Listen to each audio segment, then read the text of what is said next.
And just like that, we're live. Hey, welcome to the first live that I'm doing here on Audacity Training. My name is Mike Adams, and this is my website. I thought it would be fun to do a live stream and talk about some things with you live and in person. So, today, what I want to talk about is room preparation and microphone technique, microphone placement, just the whole thing about pre-recording. I titled this live that good audio begins before you press record. And that's true. Good audio begins before you press record. One of the reasons that I wanted to do this topic is because I see a lot of the time, people ask the question, I've got a lot of echo in my audio. How can I get rid of that? Or there's some reverb going on, or the audio is just bad. How can I fix this? What can I do to fix it? Well, the best thing that we can do, I think, to fix it, in my opinion, is to be ready ahead of time before we press record to have enough knowledge about audio to get a good initial recording. Because that's going to save you hours, or it can save you hours in post-production editing. Bad audio is hard to fix. And sometimes you just can't fix everything in it. But even if you do find a fix for it, it can end up being over-processed. It can end up being, just sounding bad because there's so many effects on it. You've put so much into it that the natural part of your voice really isn't showing up anymore. It isn't really there. So over-processing is a real danger, and it's something that we often can do because we have not prepped our room for a good initial recording. And when I say prepping the room, I don't mean it has to be expensive. I prepped my room on a really low budget, and I've got a good room. So there's 4 things that I want to do today. I'm going to grab my little piece of paper here. I want to look at, number 1, room treatments. That's the first thing I want to talk about. And then I want to move from there into microphone types to make sure that we get the right microphone type to match our room. That's important. And then third is microphone placement. Where you put the mic in your room can make a big difference. It can make a huge difference. And we'll talk about that. And then my last point 4, is microphone technique. What's good microphone technique? How do I speak into a microphone in such a way that I'm going to get the best audio possible in my recording? So we're going to look at those 4 things: room treatments, microphone types, microphone placement, and good microphone technique. So let's launch into this thing right now. When I talk about room treatments for our audio, again, I'm not talking about expensive stuff. You can get expensive stuff. There are acoustic panels that you can buy that'll, be well over $100 per panel. And so if you need 12 to 15 of those, you're spending a lot of money. But that's not really necessary. It can be, I guess, if you have the budget and you want to do that. But what I did is I spent a few dollars on mine. And you can see behind me, and I'm going to show you a little bit of my room here in just a minute. But you can see behind me that I've got acoustic panels on the wall.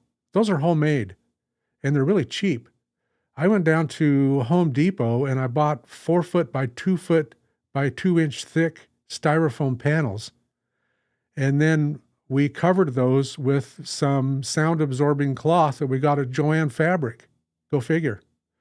And the styrofoam panels, when I bought them, this was a few years ago, they were like $2 each, maybe $2.99 each.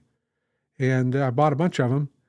And we covered them in the fabric that we're using. And so it was a really cheap solution. And what that did is it gave me a sound absorbing medium on the wall. And because there's different depths to the wall now, in other words, I've got the panel sticking out further and then the wall 2 inches behind it, that helped too to dampen some of the audio reverb or the audio echoing that goes on in just an untreated room with bare walls. And that was a cheap way to go for me to attach the fabric to the panels. I simply used duct tape. So go figure, another use for duct tape. And then to attach them to the wall, I used those little command strips, those Velcro command strips, and just put them up on the wall using a level. So it was a real cheap, inexpensive way to go, and it worked. I've been using this for years now, and it really helped to eliminate a lot of the echo in my room and to help me get good audio before I pressed record. And that was a goal of mine. So we've got one person in the live. I don't know if you want to say hello. That's up to you. Tell me where you're from.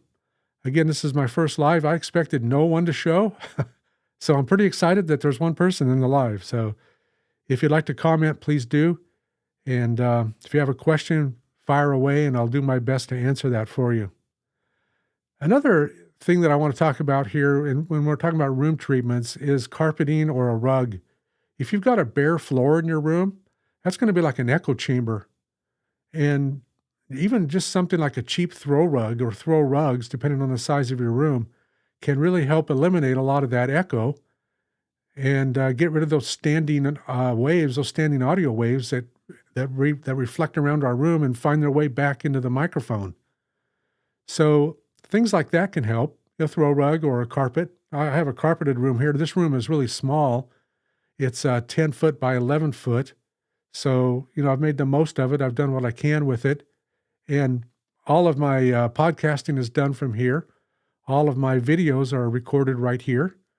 And it works. I mean, you can go back and listen to my audio, and other than maybe my voice sounding a little scratchy, the audio is pretty darn good. So I recommend some kind of room treatment initially before you press record. And again, it doesn't have to be expensive.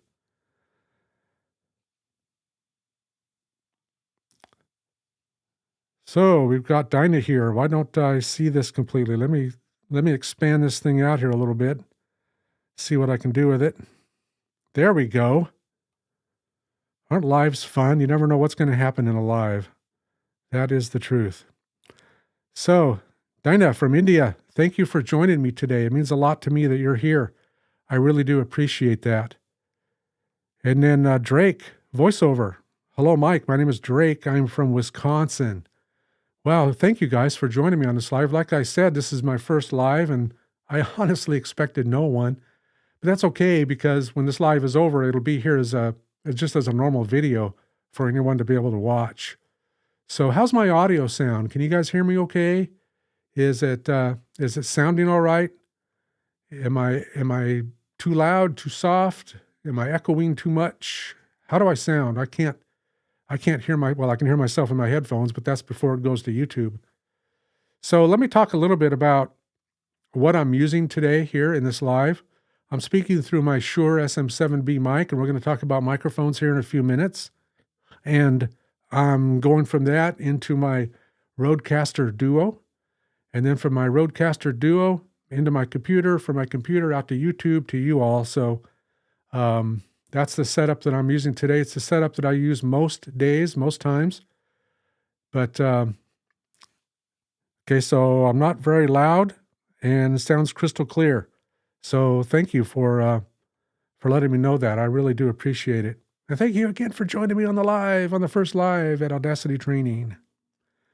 So we talked about throw rugs or carpets. We talked about wall treatments. If you can do a ceiling treatment, that would be good. Those are a little harder to do. I don't have any ceiling treatments in this room.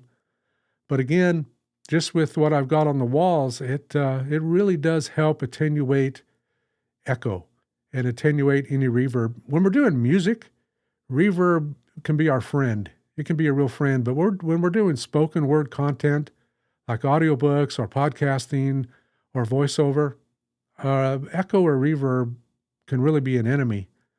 And so one of the things that we want to make sure that we do is eliminate that. Again, before we press record. So let me do this. I'm going to switch cameras here right now, and I'm going to give you a little tour of my room, okay? So let me go. This is my iPhone camera over here. This is what I'm looking at right here. I've got my second screen, my laptop, my camera there. You can see my Rodecaster Duo on the desk. I'm going to take these headphones off because I'm going to walk around with you. So let me grab this phone right here. And hopefully you'll be able to hear me as I get further away from the mic. So I'm backing up. And this is my desk that I'm using. And you can see that everything that I've got here is on the desk. I've got a couple of lights here. I've got a key light. I've got a light back here that I've got facing the wall because it gets a little bit too bright otherwise. And again, there's my Rodecaster Duo is set up. I hope you can all still hear me. I'm talking a little bit louder. But let me show you around the room here. I'm going to turn on an overhead light. So that'll help us see a little bit better. But you can see that my panels here, let's look at one close up and personal. So these are, again, they're just styrofoam panels that I've Velcroed onto the wall so that I didn't damage the wall at all. And I've got this sound absorbing material over it, again, that I attached to the back using duct tape. And then I use those command strips, those little Velcro command strips to attach these to the wall. These are the earlier panels that I did. That's why they're gray and a different material. But it's the same basic concept. There's my buddy Yoda, who hangs out with me. So again, these gave me variable depth of the wall. So I'm 2 inches back here and I'm out here. And it just helps all around to eliminate any kind of echo or anything that's going on. I also have these thin panels. These are 1 inch or 3/4 inch thick, which just gave me a little bit more variation for what I can do here. My door has a panel on it. There's Spock and James Kirk enjoying a piece of pizza. And that's basically it. Again, I don't have anything on the ceiling, but I do have stuff here on my wall as where I'm facing. But one more thing that I want to talk about real quick, and let me turn this light back off. And I'll get settled in back over here.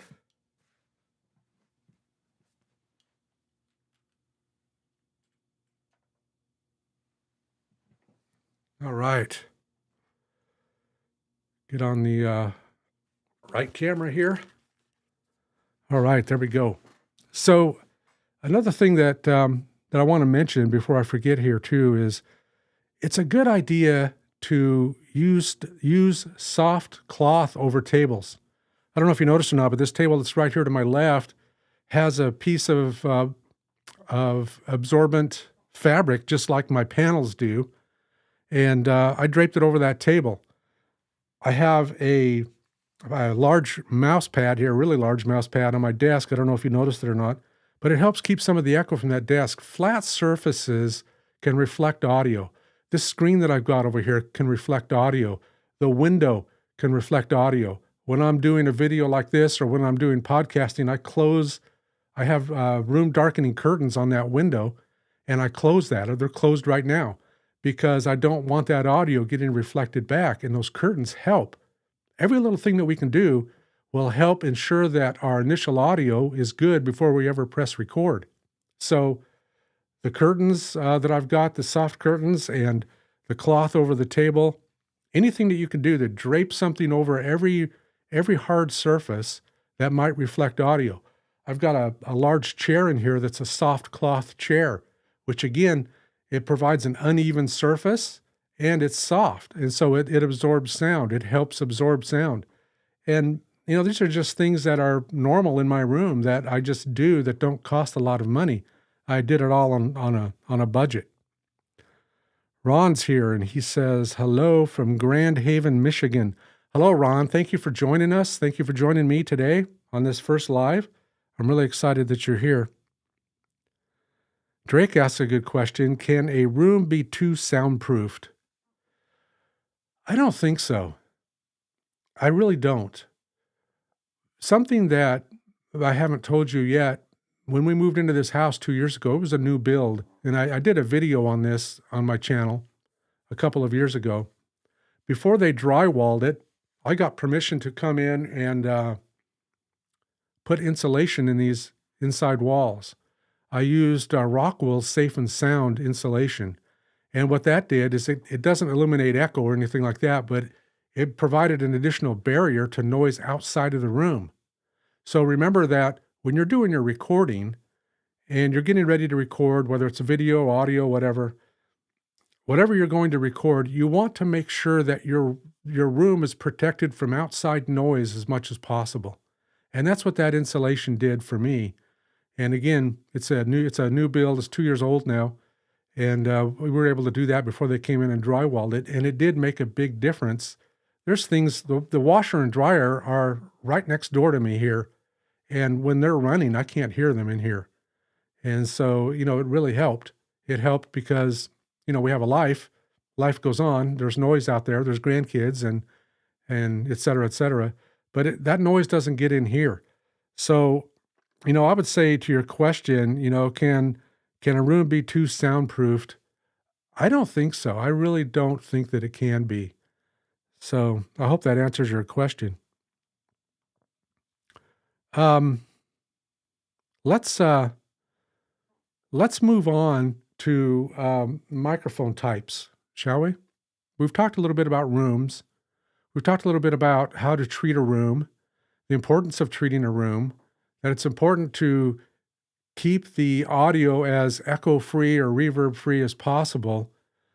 That will really save you hours of time, literally, in post-production, trying to fix something that got in there that you don't like or that you didn't want in there. So let's talk about microphone types next. And the microphone type should match the room that you're in. By that, I mean, if you don't have a very well-treated room, I suggest using a dynamic microphone. This is a dynamic microphone. A dynamic microphone is going to be better at rejecting unwanted anomalies and noises and just weird things that get into your audio than a condenser mic will. So if your room's not very treated, I do recommend a dynamic microphone because it's going to offer better noise rejection. This is the Shure SM7B. It's a pretty high dollar mic. You don't have to have something like this. Let me show you these. But I feel like I'm doing an interview now. Maybe I am. So this is the Rode Pod mic. This has been out a couple of years. It's not a brand new thing. I did get the blue one with the blue cable because, hey, why not? So this is also a dynamic microphone. It's very good for podcasting and even for voiceover work. I mean, this thing it's a good microphone. This is the earlier version. Again, this is only XLR. I don't have the USB/XLR model. This is simply the XLR model. But it's another really good dynamic microphone that you can use if your room is not that well treated. I use this microphone in my podcasting quite a bit. My wife and I do a podcast together. She has hers over there. It's orange, and mine's blue, and, kind of snazzy that way, I guess. Snappy, casual.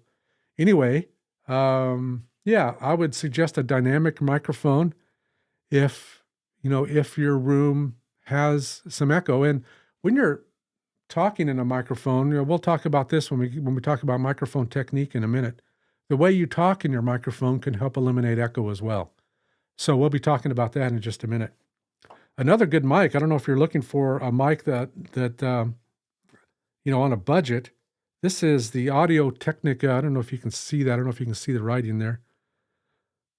This is the Audio Technica ATR 2100, and it's both an XLR and I don't know if that'll work. It's not really, but it's a XLR and a USB mic. This thing will set you back about $80 is all. It's a really good mic. It's a very good mic. There are, sometimes we call these entry level, but I don't like that term because I know some people who have used this microphone for years and it sounds really good. So entry level, well, maybe, I guess it depends on what we mean by that. But if you're just looking for an inexpensive dynamic microphone, this is one that might fit the bill. I've got some other examples here I want to show you.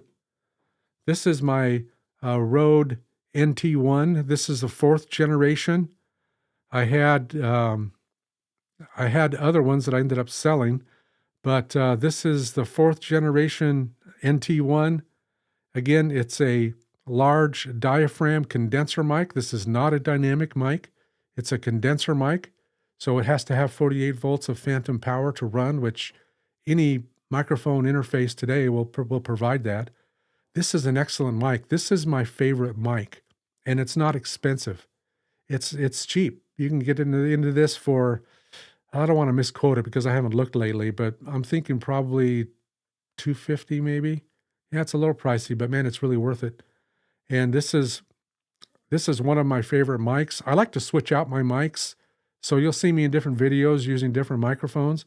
And this is definitely one of my favorite microphones. But again, it's a condenser mic, which means it's more sensitive to room noise. It's more sensitive to outside noise getting in than a dynamic mic. So I can get away with it because my room is well treated. And the power also of a condenser mic is, to me, it's a little bit clearer. It picks up a little bit more of your natural voice, how it really sounds. I mean, this one does too, but this microphone, this Shure SM7B, is a very dark microphone. By that, I mean the frequency response is pretty much flat from 20 hertz to 20,000 hertz, which is good on my voice. If I accentuate higher frequencies too much, my voice starts to sound really weird. So I like this mic for the fact that it does have that flat frequency response, which is really good on my voice. But I do use the condenser mic from time to time, and I do love those. Here's another one. This is, see if I can let you see this. Focus, baby. There it is. This is the Lewitt LCT 440 Pure. It's a large diaphragm condenser mic, just like the Rode NT1. You can see the diaphragm in there. This is another excellent mic that I use a lot. This one accentuates the high end a little bit more than my Rode microphone does. My Rode microphone tends to be a little more flat, like this one. But this is an excellent mic. If you're looking for a condenser mic, I'm not trying to sell you anything, by the way, but if you're looking for a condenser mic, this might be an option for you. It runs about the same price. It's in the same price range as that Rode NT1. And between the Rode NT1 and this mic, these are my favorite microphones by far. And, okay, we got a comment here by Steven.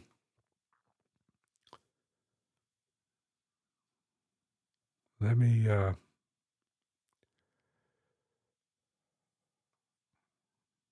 get this a little bit better situated here.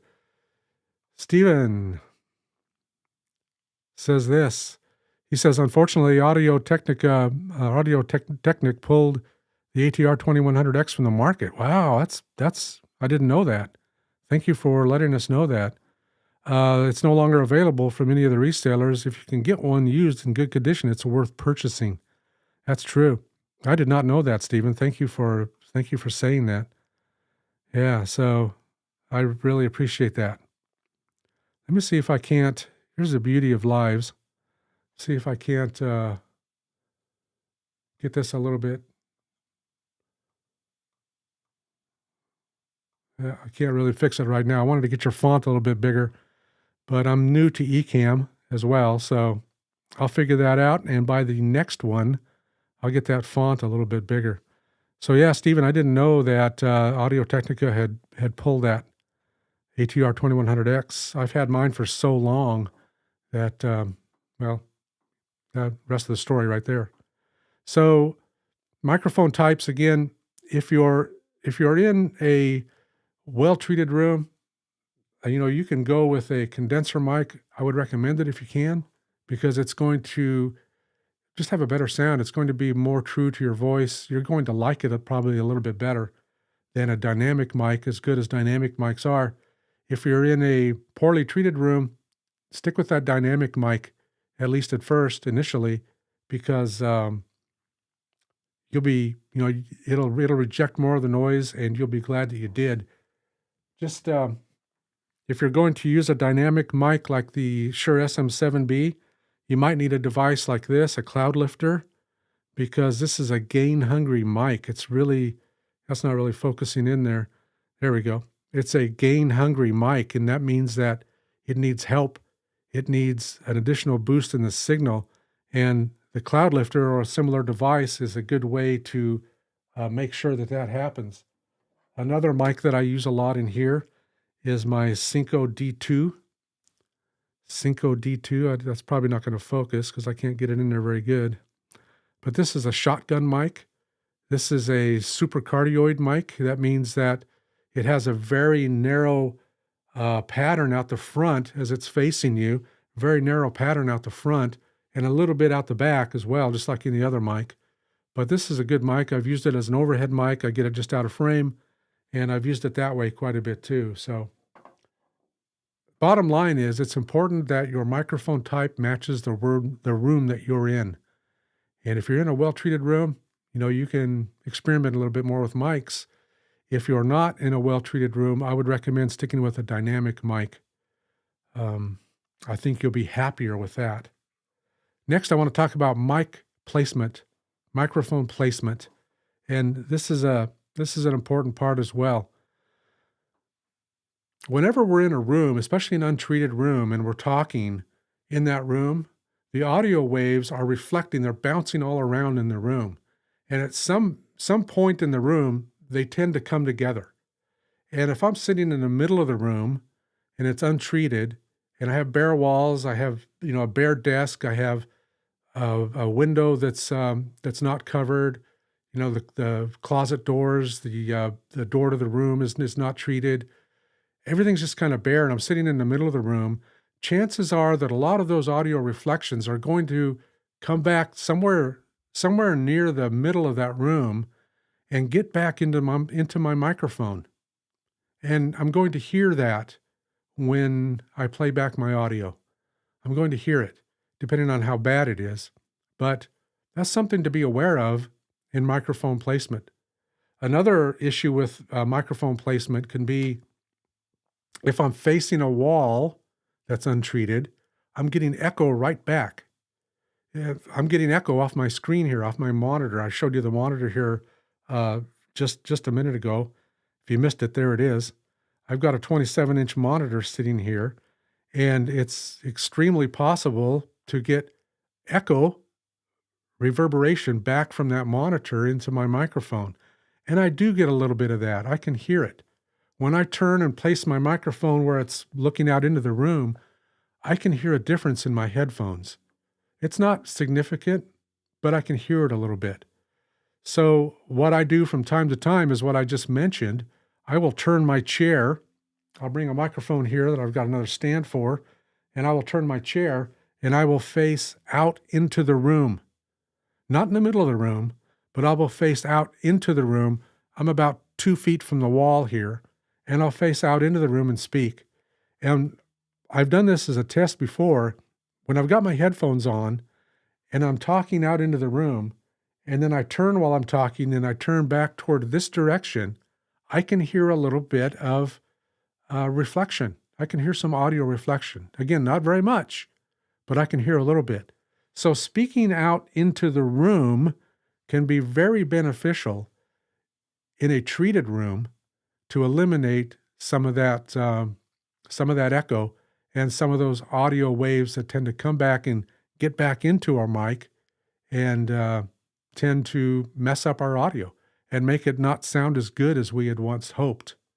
So again, microphone placement is important. I would recommend not facing a corner, especially an untreated corner. If I'm facing a corners, bass tones, deep bass tones like to hang out in corners. They're at home there. They like that. They kind of run to the corner, and that's where they hang out. So you can get a lot of bass reflections back if you're speaking directly into a corner in an untreated room. So some things to be aware of there. Speaking out into the room can be good. Not speaking right against an untreated wall can be good.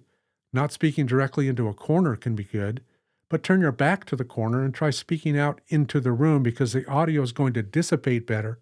especially in a room that's been treated. And again, treatments in our room do not have to be expensive. They can be very cheap. Mine was very cheap because I'm on a budget, because I'm on a fixed income. So it doesn't have to be super expensive. So, got another question here.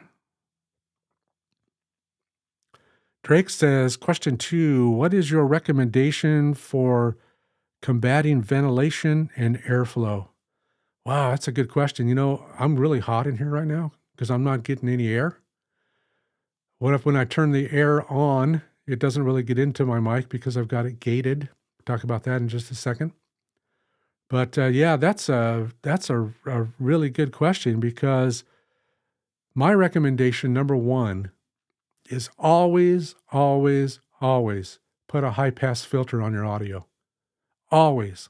Even if you don't do any other EQ, put a high pass filter on your audio, because that's going to eliminate a lot of that low rumble that can come from air conditioners and furnaces. And putting a high pass filter is not an option. It's something I always do. Now, you may not EQ it any more than that. That's up to you.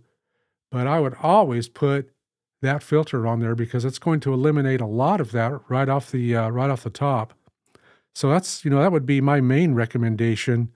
And if you're talking about actual airflow as opposed to sound and ventilation, off is best. But who wants to do that? I don't want to do that. Mine's not off. It's just set really high. And I'm in the Southwest desert here in the US, and so it gets really hot. And here it is June, and it's heating up out there. But I try and set that to a higher temperature while I'm recording. And then when I'm done recording, I go, party in the pool or whatever to cool down and to, kind of regain my senses. But as far as airflow and air sound, again, I have a gate. And I don't like gates. I don't like using gates. But when I'm doing a live, like this one, and I'm running through my Rodecaster Duo, I have a gate on it. It's not set super tight. I think it's around negative 49 or negative 48, somewhere in there. And I've got a little bit of hysteresis back into it. That means that it's taking part of that dry signal before it gated, and it's bringing it back in a little bit so that it doesn't eliminate all my breathing. It doesn't sound like a harsh gate, in other words, where the gate's open while I'm talking, and then it's open while I'm talking, and it isn't real hard like that. The hysteresis setting in the Rodecaster Pro and the Rodecaster Duo help bring some of that dry mix back into the mix. And it doesn't eliminate all of my breathing, but it tones it down. It gets it to a reasonable level. So I use a gate, Drake, to kind of answer your question if it's about the actual noise of airflow. I use that gate that's set, set pretty low, really, or pretty high, depending on your point of view.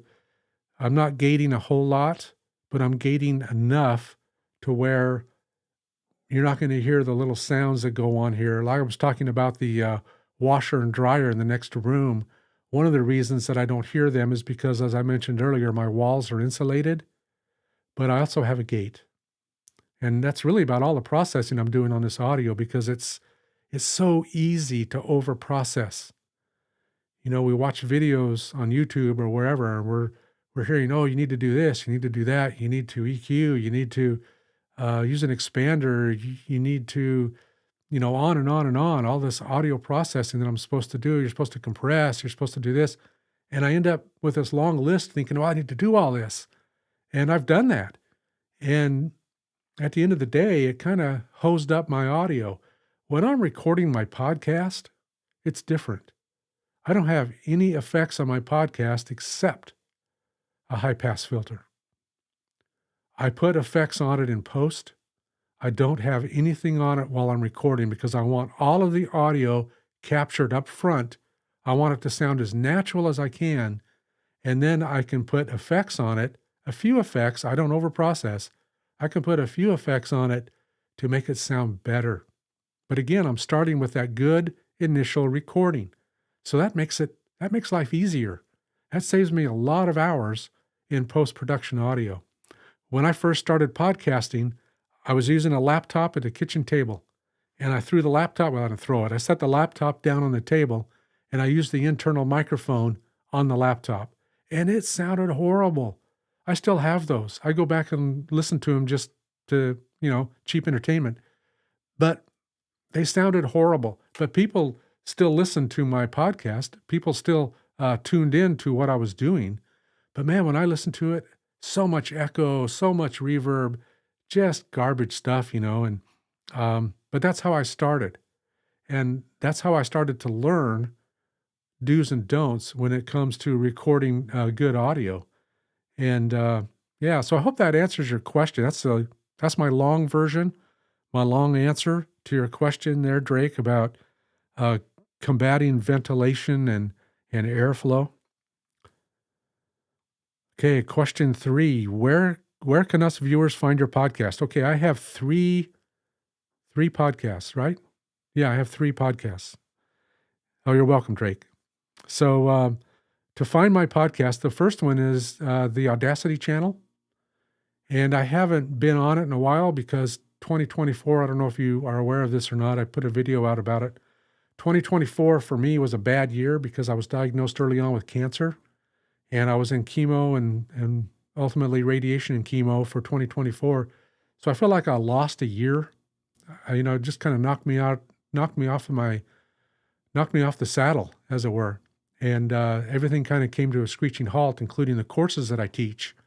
So yeah, the Audacity channel is a podcast. It's here on YouTube as well, Audacity channel. I'm actually thinking about retiring it because I want to go full-time here on YouTube. It's one of the challenges that I found in that podcast was I like to teach.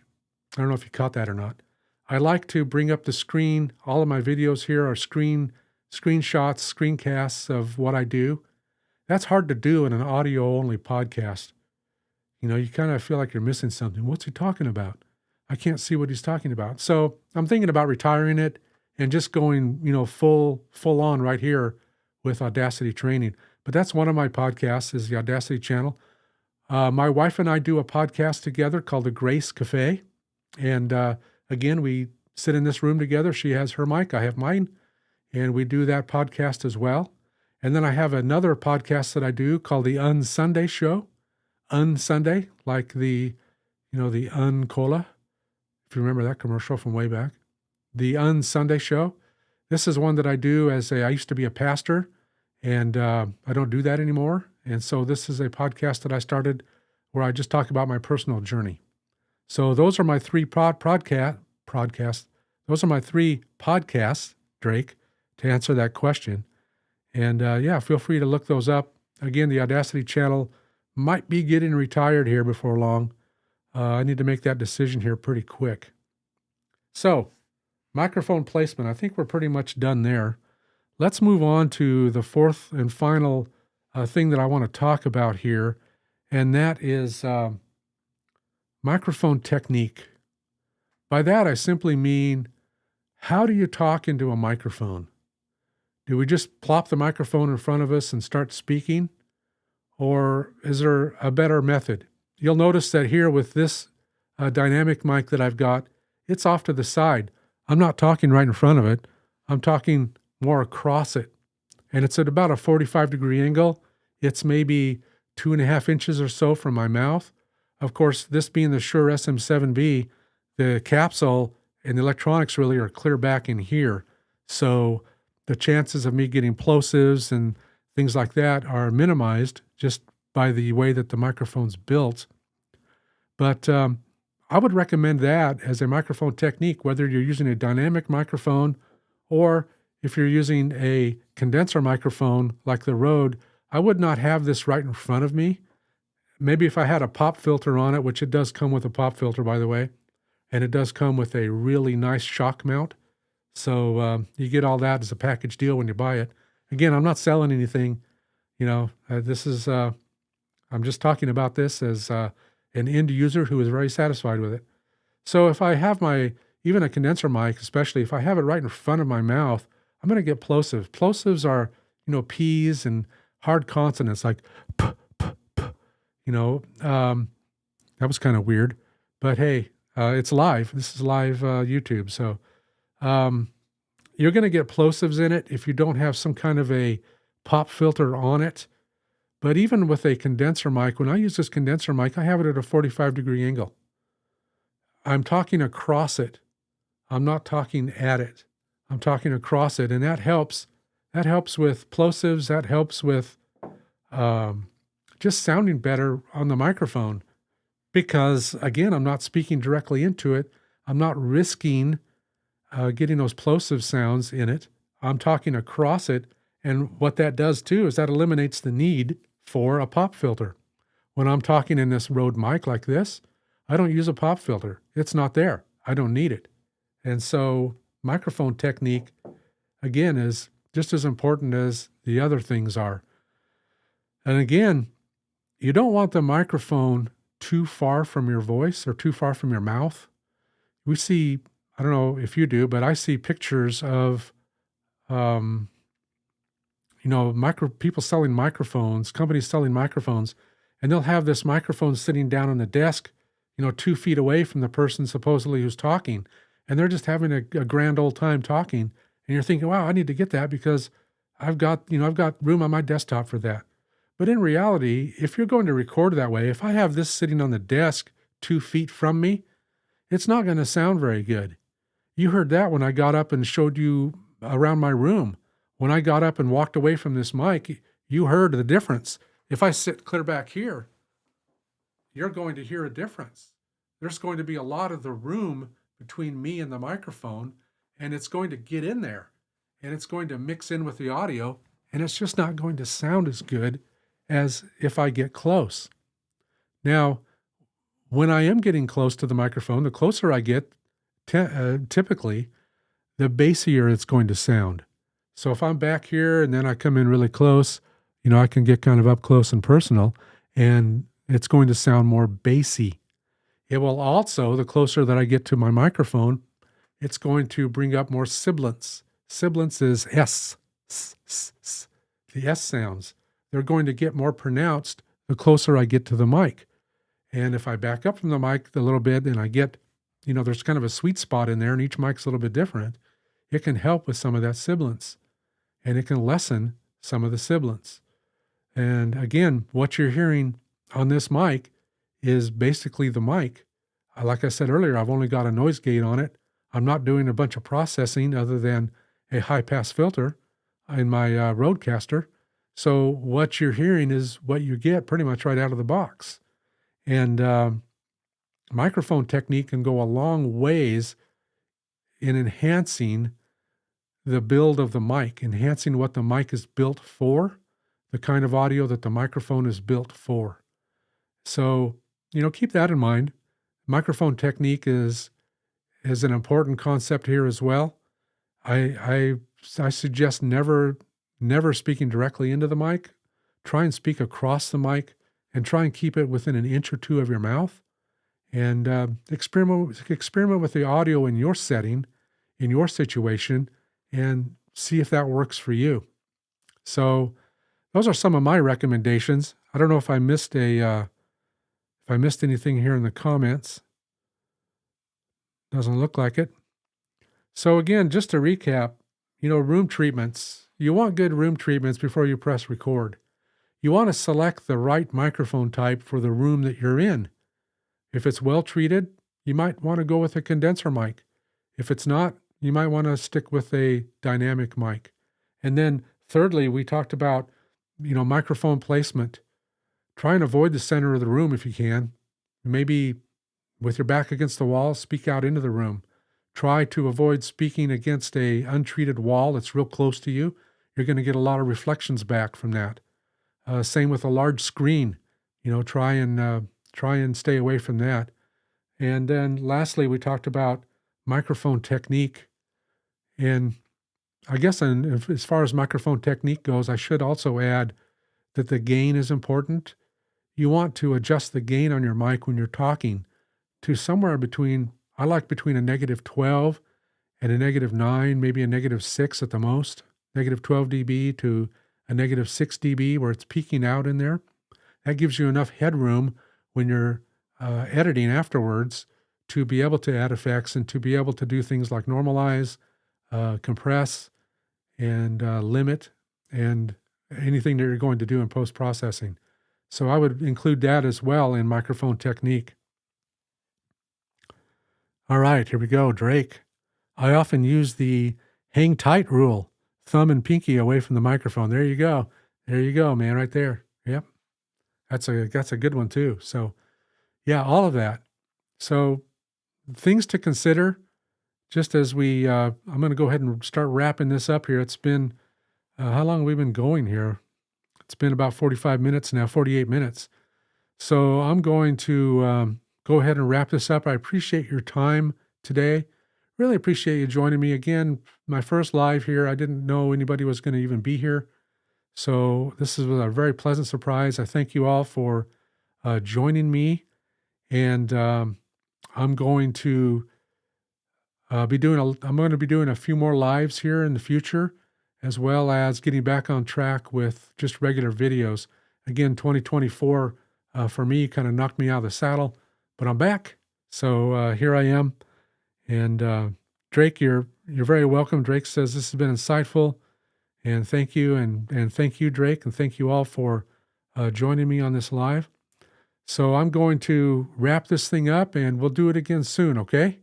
Thanks a lot, and y'all take care.